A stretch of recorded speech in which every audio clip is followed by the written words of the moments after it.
Why some people don't get delivered.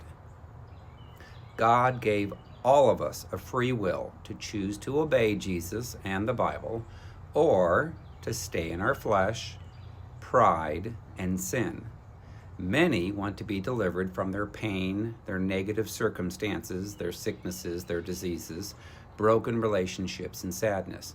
But few want to do the work necessary of forgiving everyone from their hearts who hurt them, like Jesus said in Matthew chapter 18, verses 21 through 35, repenting for their pride, which God hates, Proverbs 6, verses 16 through 17, and making sin rare in their lives, Hebrews chapter 10, 26 through 31, and then walking in the fruit of the Spirit with humility and sexual purity.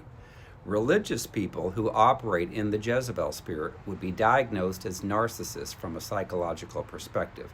They are some of the hardest people to get delivered from their demons due to their extremely high level of pride, which is the Leviathan spirit, and religious spirits. Their demons tell them that they don't have demons and that they are victims and are godly and better than others, so most never pursue deliverance with their hearts.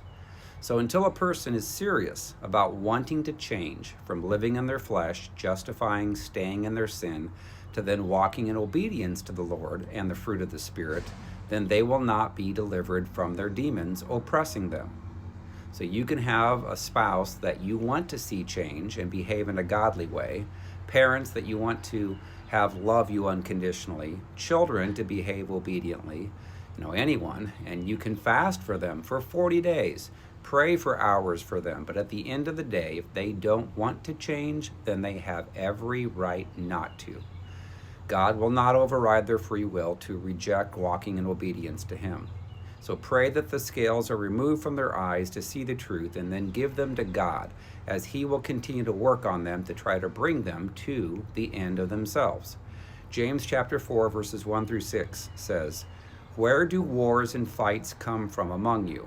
Do they not come from your desires for pleasure that war in your members? You lust and do not have. You murder and covet and cannot obtain. You fight and war, yet you do not have because you do not ask.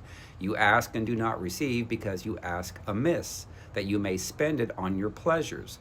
Adulterers and adulteresses, do you not know that friendship with the world is enmity with God? Whoever therefore wants to be a friend of the world makes himself an enemy of God. Or do you think that the Scripture says in vain, the Spirit who dwells in us is jealousy? For He gives more grace. Therefore to say, God resists the proud, but He gives grace to the humble."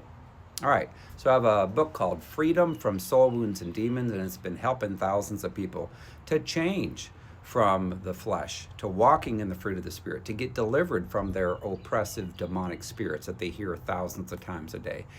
And to actually have the fruit of the Spirit like Jesus would expect, and to walk in that on a consistent basis. So that book's called Freedom from Soul Wounds and Demons. It's available on Amazon in paperback, Kindle, and Audible, also in Spanish, and it's currently a bestseller on Amazon. All right, thanks. Bye.